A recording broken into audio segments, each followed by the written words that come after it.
It's a whole different environment right now, I can tell. I imagine you're watching this going, oh my god, where are the trees? I mean, look, there's a tree right there. So, technically I'm still hiking among the trees, I suppose. No, seriously though, I am downtown where I live. Well, I live out in the suburbs, sort of. But just finished therapy, which I have downtown. And it's about a 5-mile walk home. So I figured I would just walk home, go another 5 miles past, and then turn around and come back. So it would be a total of 15 miles on the road. Which,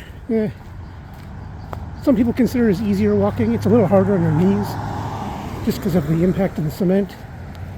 But other than that, terrain-wise, it's actually super easy. So in a sense, today's hike is actually just a cakewalk. But didn't really have a topic in mind for this video today. But after therapy, it's so there's always tons of topics after something like that. And I was thinking about how different my experience of interpersonal drama is from the way most people experience it. You know, if you've got struggles with your family or struggles with your neighbors or in your friend circle or whatever, it's always, from what I understand, really challenging and can be very emotionally taxing. And, I've been dealing with certain dramas among people I've known my whole life, outside of my wife and I. We've been together 20 years, but I mean, I was in my late 20s when we met. So we're good. We're always good. Anytime there's any upheaval within us, it's me, because I'm such a pain in the ass to live with, I'm sure. And that's usually easily dealt with because I'm the problem, to quote Taylor Swift. But I struggle a lot more when I'm not the problem. In fact, it's kind of strange not being the problem. Especially when someone else insists or continues to hold on to the belief that I am part of the problem. Like, I don't know. I'm not going to get into any super specifics, but I'm learning that when younger people, probably in their 30s, the millennial generation, and then younger, everybody after Gen X, basically is what I'm trying to say, seems to have a much better grasp on when to say when with relationships in their lives. You know, if they've got friends who have a whole different experience, like maybe they've got a friend who wants to go out and get drunk all the time and just refuses to compromise on that. You know, that's fine. You gotta do what you gotta do.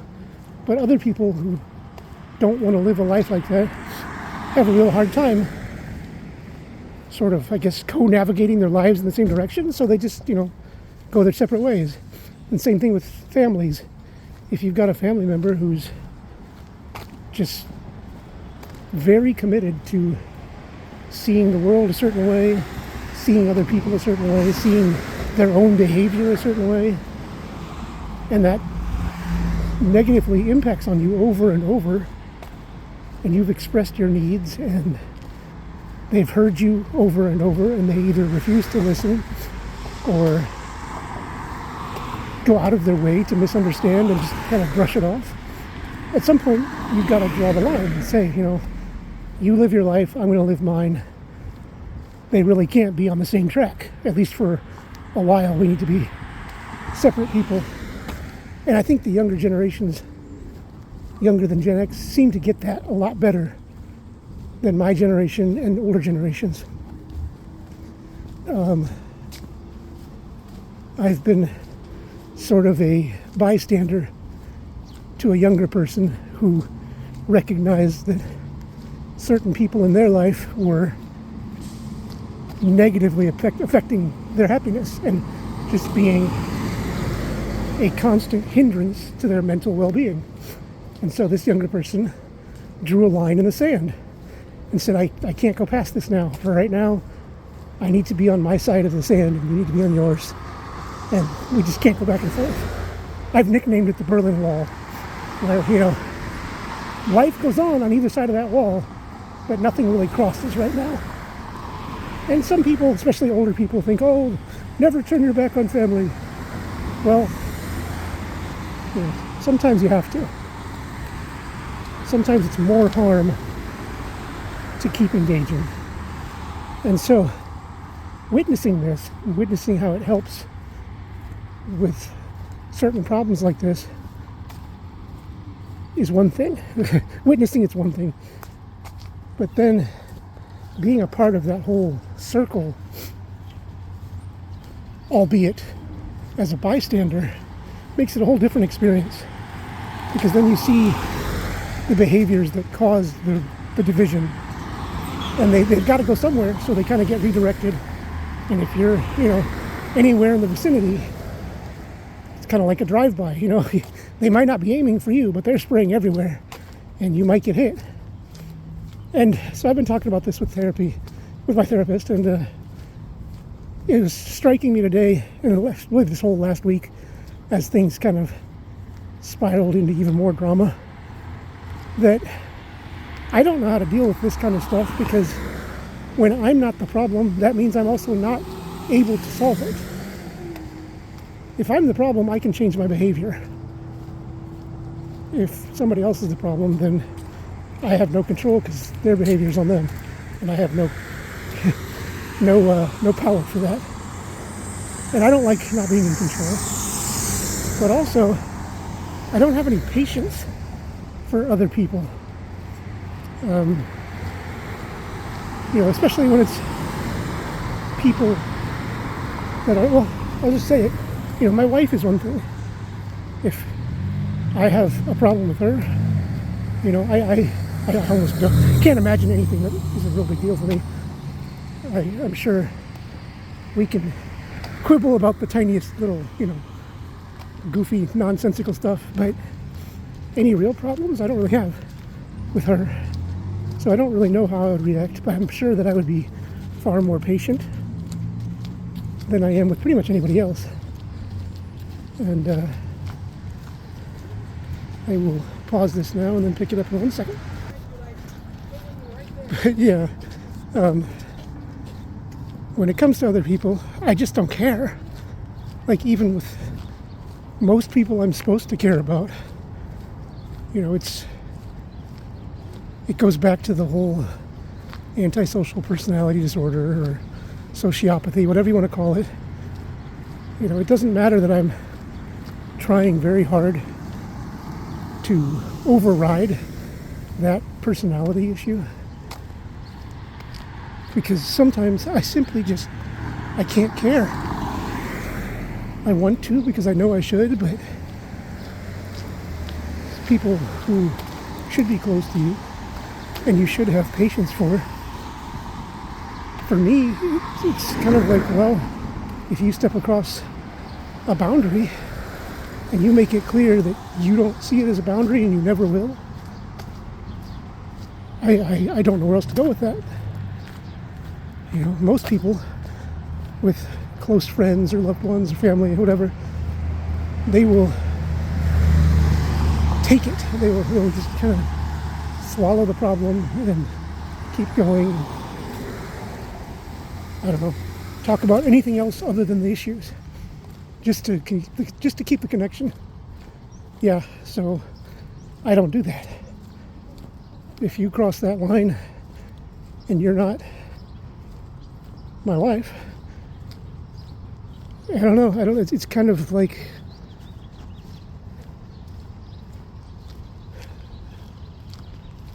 I don't know what I'm trying to say. All I know is that I wish I was like most other people who, yeah, sure, have dramas and can have all sorts of hardships in life, but seem to know healthy ways to handle things that are unhealthy. For me, it's something else is going on, if someone else is behaving in an unhealthy way, I have a really hard time ignoring the urge to simply say, you know what, fuck it. I'm going to be unhealthy too, and I'm just going to say, screw you. I don't need you in my life. And, it's a weird thing for most people to hear someone say about a loved one, but there's no other way to articulate it. I need very little in life to be happy. And there's other things that I like I like having big family gatherings, and I love the closeness of having aunts and uncles, cousins, grandparents, all that stuff, just that's such a nice addition to things. But between not feeling love in the way that most people do and living a life where I've had plenty of occasions where I'm the only person I could rely on because everyone else had cut me off, I'm at a point now where I'm realizing I don't really need much. I need my wife, I need our cats, and other than that, I just don't have it in me to tolerate anybody else's bullshit. I don't care who you are in my life, and it feels weird to say it because I know most people would definitely not feel the same and certainly wouldn't articulate the same. But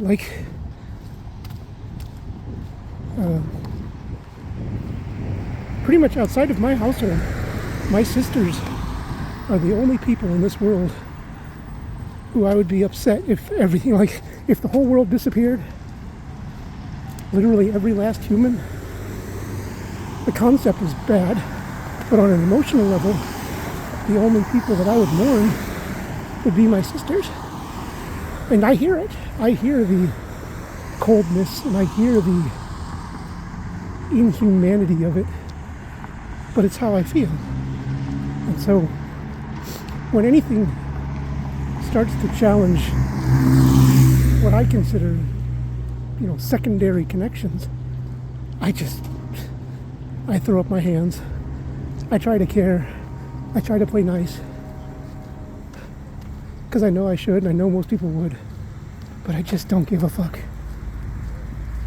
And I don't know how to make that happen. How do you manufacture caring? It doesn't happen. For me, anyway. Oh, my finger's in the thing. Sorry. Trying to watch for traffic and pedestrians makes me even worse of a cameraman than I already am. But, yeah, so as I'm walking through this, I don't know, what you would call it. Not really the suburbs yet. More of the outer downtown. I keep walking through the urban sprawl of my own mind going, man, I don't know how to deal with most normal human interactions. I don't have any job history that's like normal people. All the jobs I've ever had, I loved.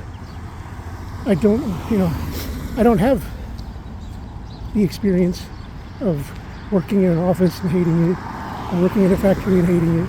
I worked in a factory once for a couple of months, and I loved it. I only had to do it a couple of months. It was when I was homeless, way, way, way back, early the mid-20s. But, people always talk about, oh, I hate my job. I don't understand that. I worked with kids. I taught kids. I taught wilderness survival. I was a counselor. I've taught art. I've, done all sorts of jobs that were just enjoyable to me. And when people say, oh, you have to work this job because it pays the bills, I don't understand that. And for years, I thought that I didn't understand it because it made no sense. But now I'm coming to realize that just like the whole emotional connections with other people thing, I'm the one who doesn't make sense. So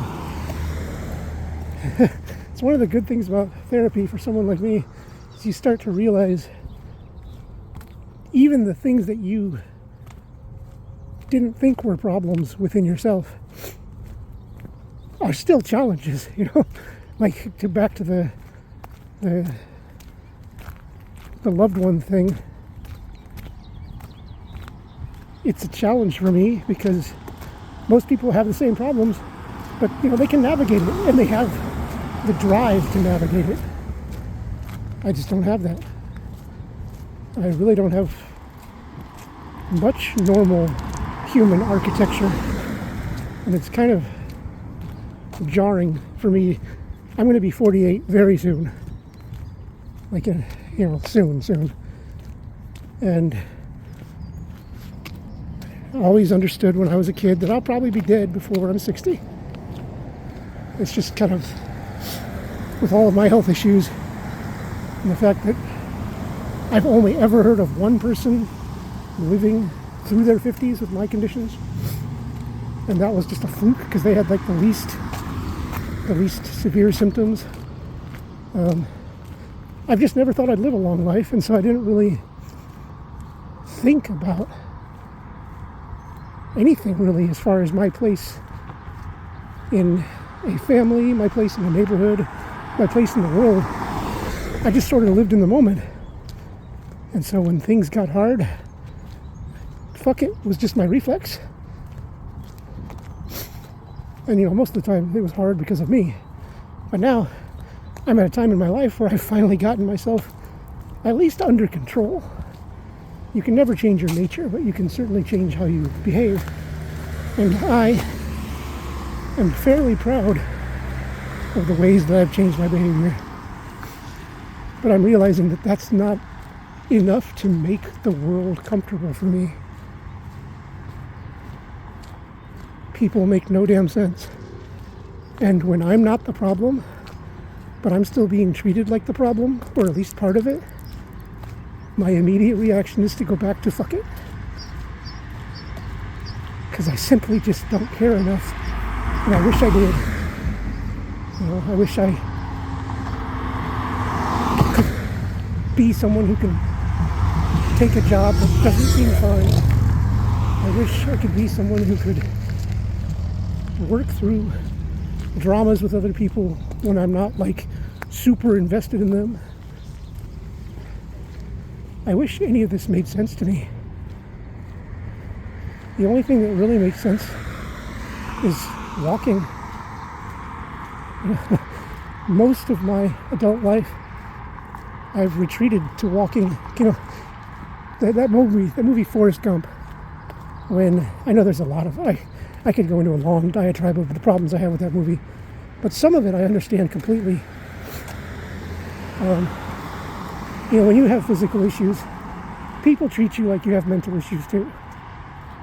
And when I mean mental issues, I mean like Forrest Gump mental. Until someone hears you speak, most people assume that, to quote Sally Field, you're only going to know how to retread tires.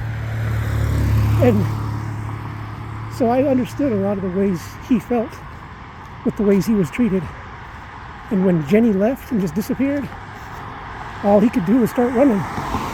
And that's kind of my retreat.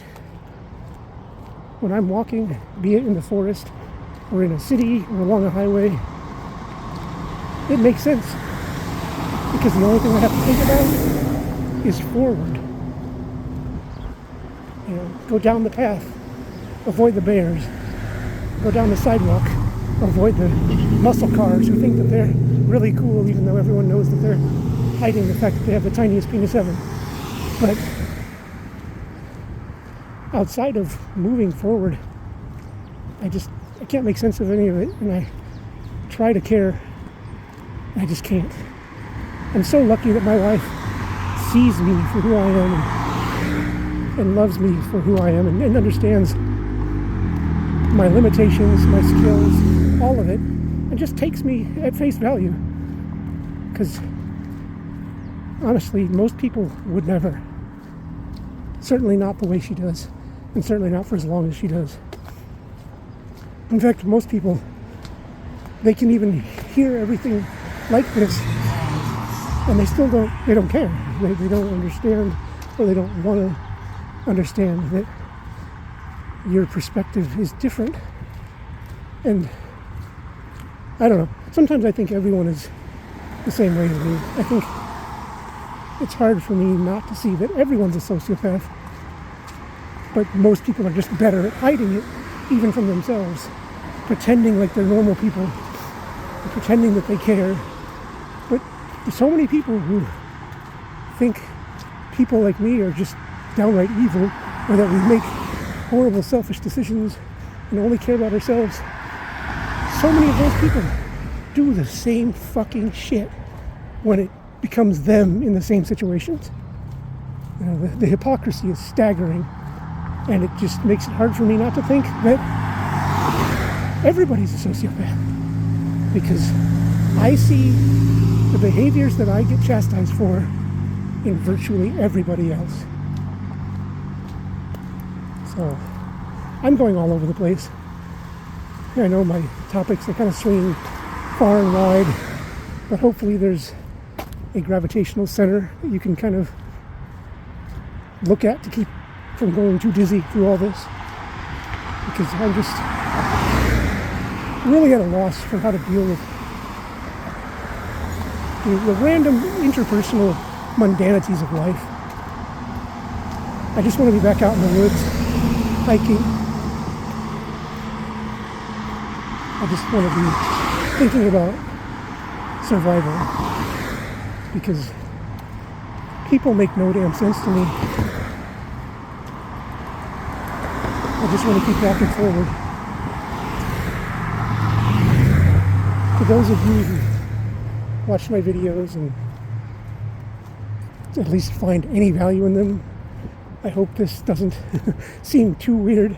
I know I always ramble, but this probably seems even odder than usual. And to those of you who are in my life, who I care deeply about, a very select few, I'm fine. I'm not going to go walking out into the woods forever. I'm just sort of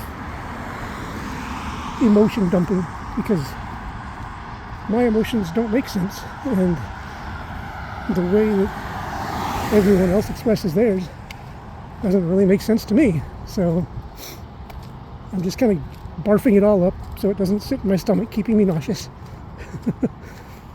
I'm not even going to ask for comments, because no one ever comments on these. In fact, hardly anybody ever watches these. But in a way, that's freeing, because now I can say whatever the hell I want, and not just words, obscenities or whatever nonsense. But in some ways, this is kind of becoming a video diary, and I don't care if anyone sees. This is me, and that's all I can ever try to be, I guess. After several decades of existence, it's nice to just be me and dare the rest of you to take it or leave it, bitches. I've got several more till I get home, and then I'm going to go past that, do another 5, come back another 5. So I'm in for much more of a hike. You, my friends, are probably able to go find much better videos than just some rando walking by a cemetery ranting about how he's a psycho. So find those other videos. If you want, come back and tell me what videos you watch next. Bye.